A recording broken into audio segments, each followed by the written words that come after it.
Hi everyone, it's Nick the Gardener. Welcome to the channel. I'd like to thank all the subscribers for tuning in and clicking the thumbs up and everything.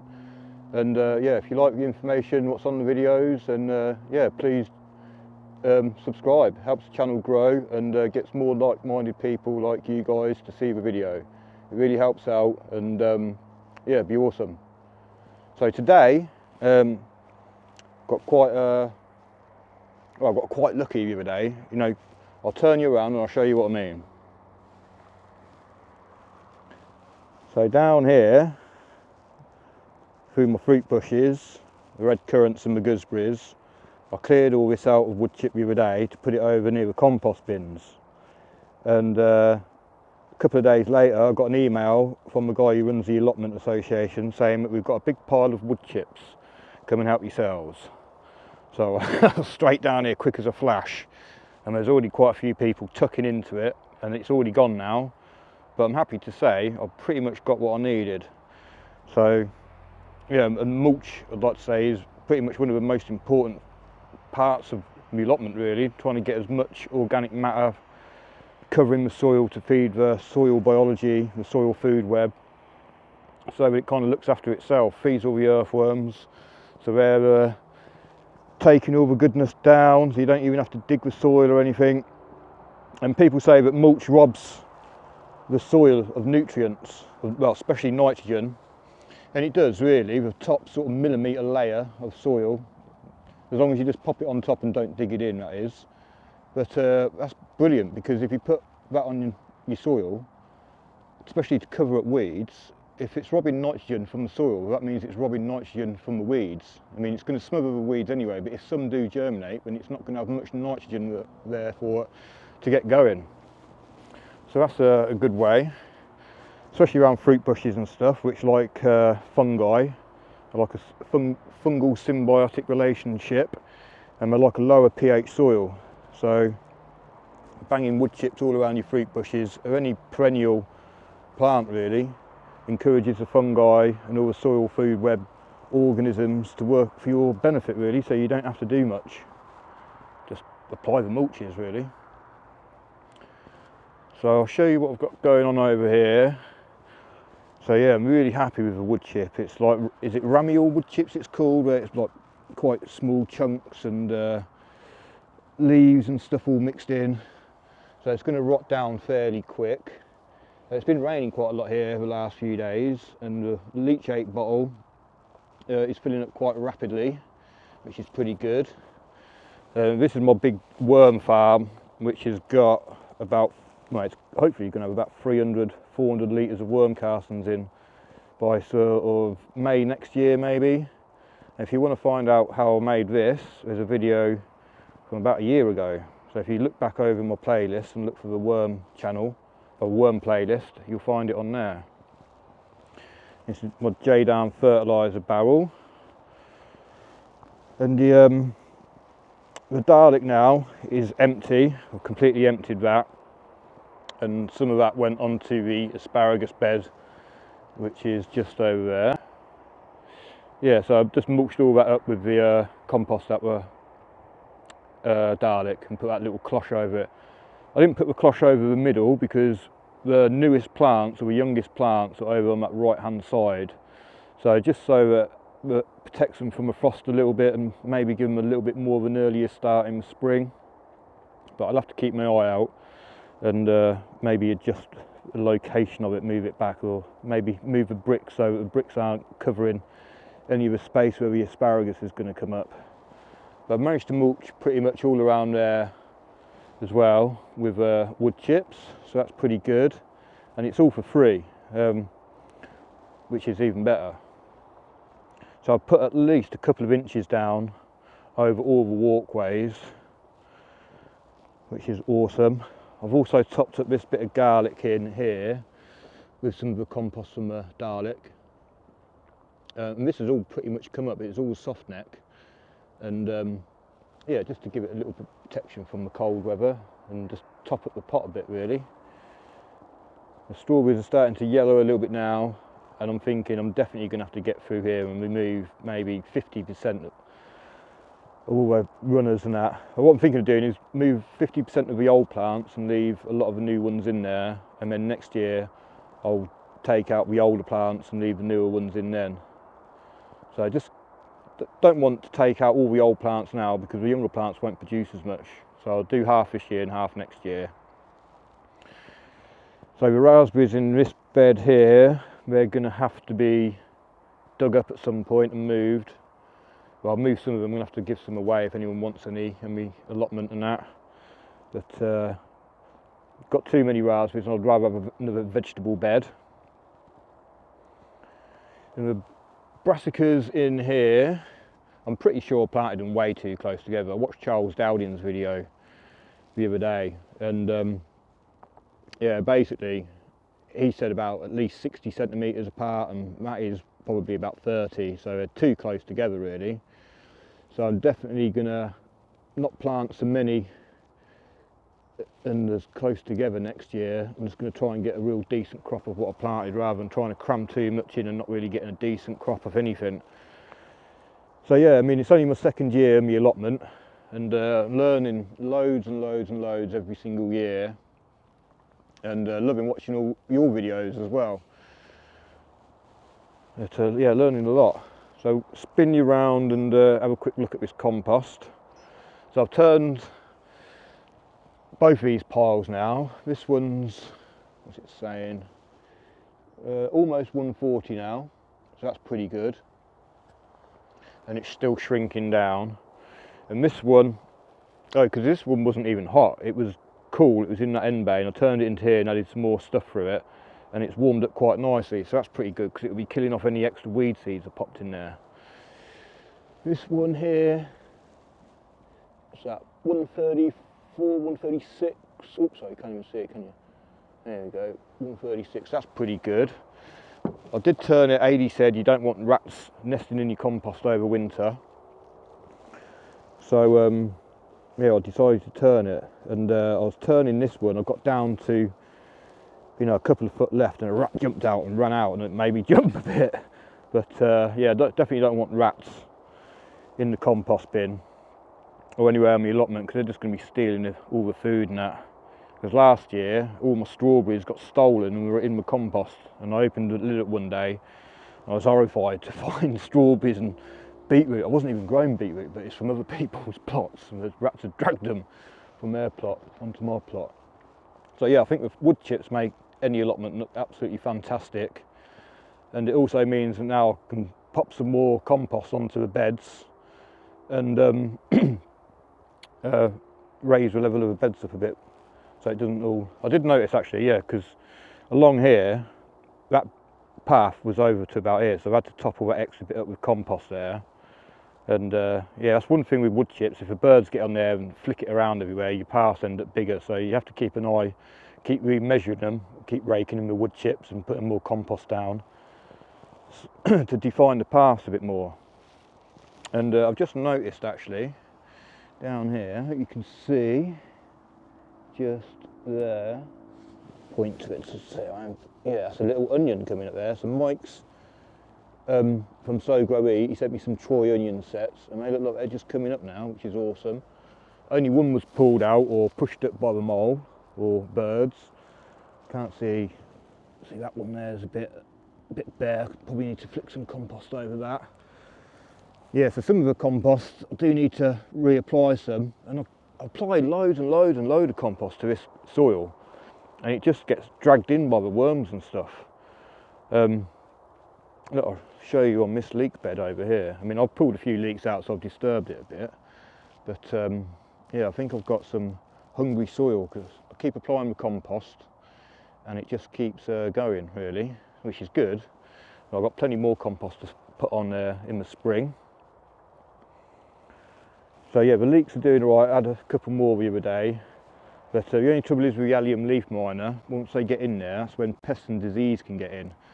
So that one, although it looks like it's hammered, which it probably is, that one is actually bolted, so I'm not too worried about that, because I wasn't going to eat that one anyway. But yeah, just as a word of warning, if you do have allium leaf miner and the weather does get too bad and wet and what have you, so they might start to rot and what have you, So look, there's an allium leaf miner there actually. Can you see that little brown grub just there? Sorry, but I'm going to have to kill it.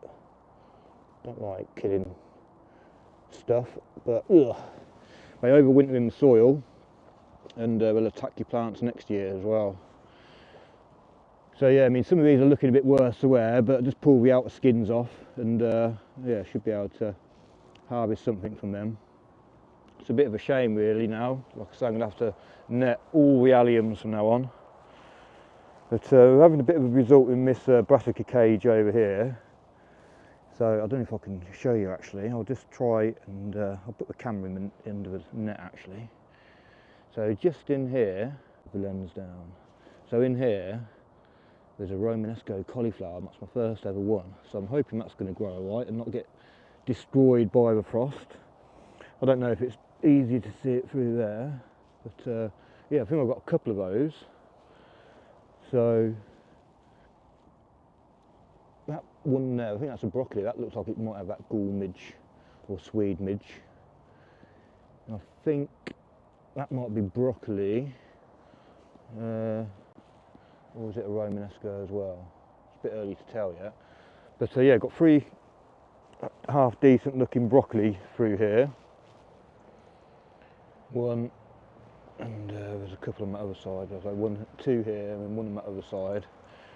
But yeah, they're looking pretty good. Just hope the cold don't hammer them.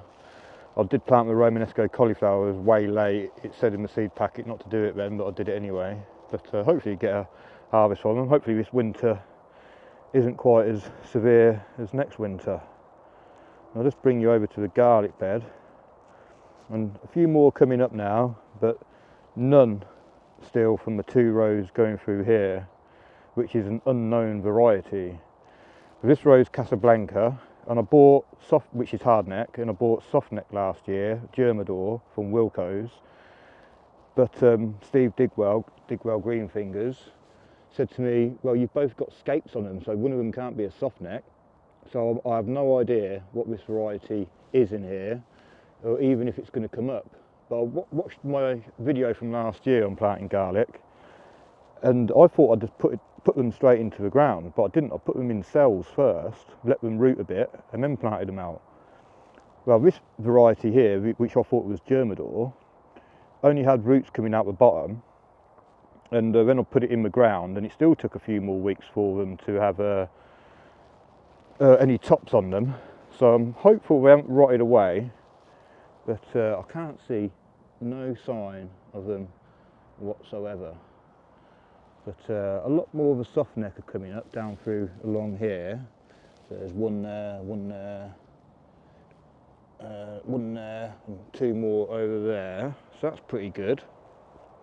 I'm happy with that, but I just really hope I see signs of these other 2 rows coming up here. But yeah, and also if anyone knows of a variety of hardneck garlic that takes ages to come up, then please pop it in the comments, because it might be a variety what I have. It's obviously not Germador softneck. Oh, thank you. So I did cloche my broad beans, or 4 rows of them in the end, or is it 5? Actually 5 rows, isn't it?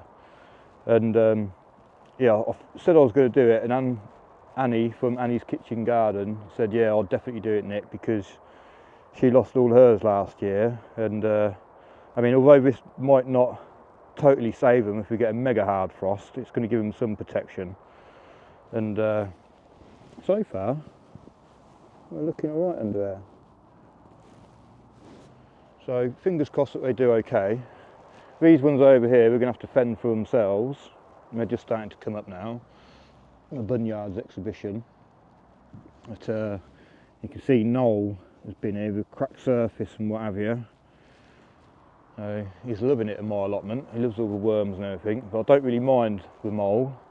He's aerating the soil, eating slugs and, you know, any other pests that are in the soil. And yeah, he's transport for all the nematodes and protozoa, bacteria, stuff like that to get around the plot.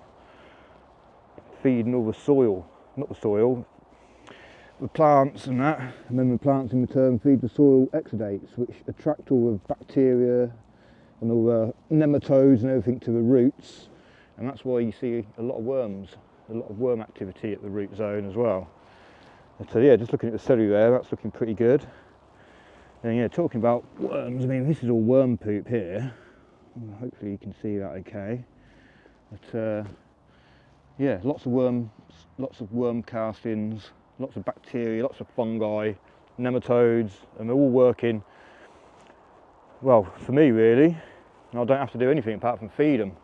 So yeah, just make some real nice quality compost, put it on as much as possible, put as much mulch on everywhere else as possible, keep all the soil covered and protected, and yeah, you don't have to dig it, fertilise it or anything really, just have to feed it compost.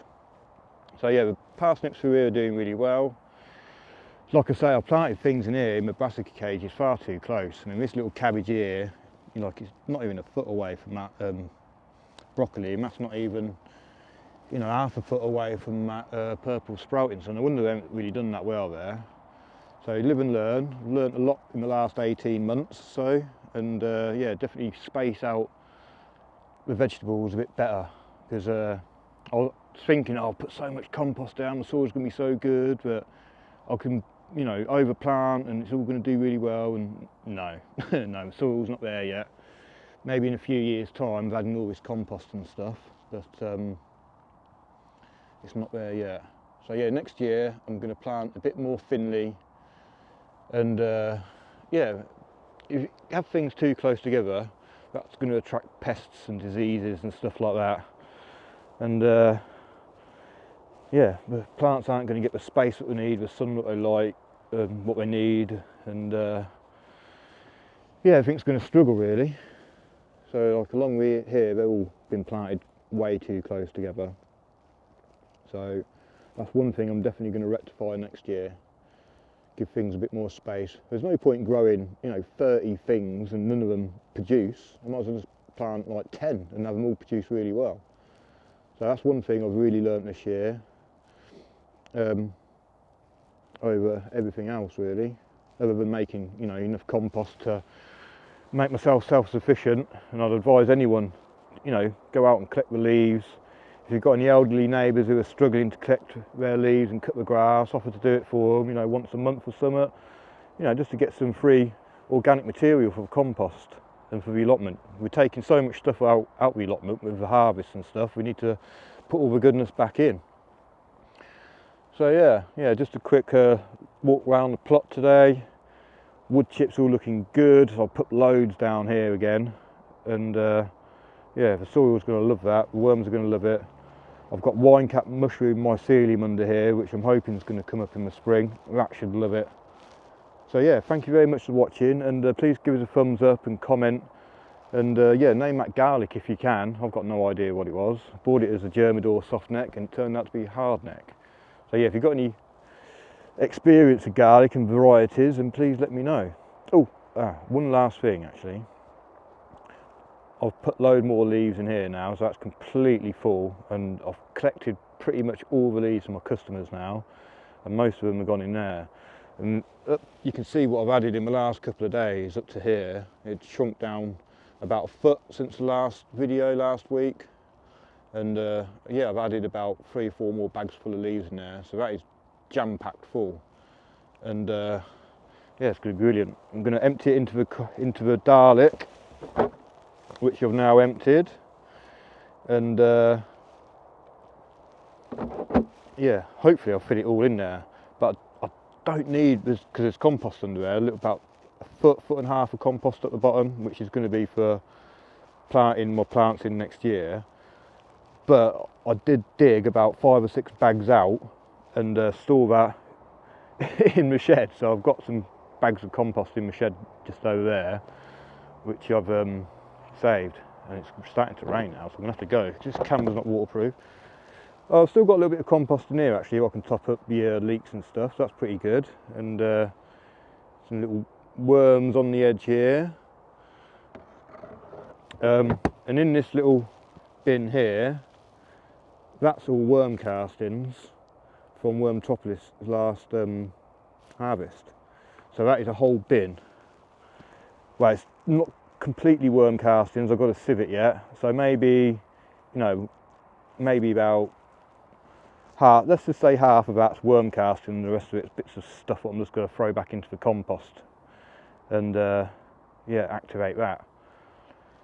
So yeah, thanks for watching, and yeah, like I say, collect as much grass, and well, the grass is pretty much finished growing now, but as much leaves and stuff as you can, while you can, really. There's not going to be too much left now. But yeah, thanks for watching, and everyone have a good day. I hope everyone's enjoying the gardens, and hope all the snow's gone now.